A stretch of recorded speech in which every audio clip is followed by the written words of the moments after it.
اوتوتا مگر گاؤں نے علی کو نہیں چھوڑا۔ شہر میں رہتے ہوئے بھی اسے اکثر وہی خواب آتا، اندھیری رات، برگد کا درخت، اور وہی لمبا کالا سایہ۔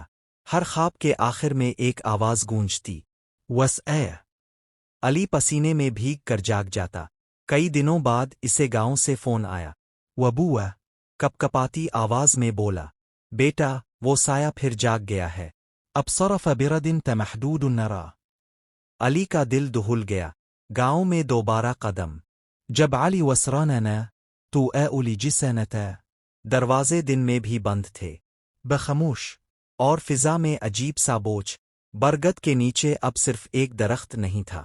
وَأَنْدِرَا رَاوَتَا بوڑھے نے راز بتایا، یہ سایہ ایک انسان کی غلطی سے بنا تھا، جس زند دفنا، اور اس کی روح کو سکون نہیں ملا۔ علی کو احساس ہوا، سائرلانن انصاف مانگنے آیا ہے۔ آخر رات، اسی رات علی برگد کے پاس کھڑا تھا۔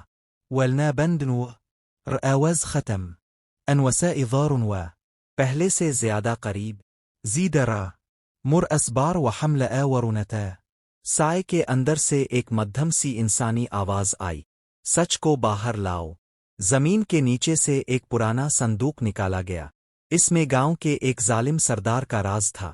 سامنآت ولنل، اور سایہ آہستہ آہستہ دھند میں بدل گیا۔ انجام علی صبح برد عام درخت لراتا رندی وسعت۔ بوڑھے نے کہا، روح کو سکون مل گیا ہے۔ علی نے آخری بار پیچھے مڑ کر دیکھا۔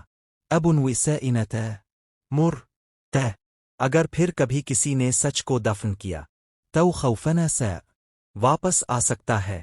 پارٹ 2 کا پیغام۔ ڈر ہمیشہ بھوت سے نہیں ہوتا، کبھی کبھی سچ سے ہوتا ہے۔ شروعاتتا اصل ہارر تو حصہ 3 میں سامنے آئے گا۔ اگر ہمت ہے تو چینل کو سبسکرائب کر لو۔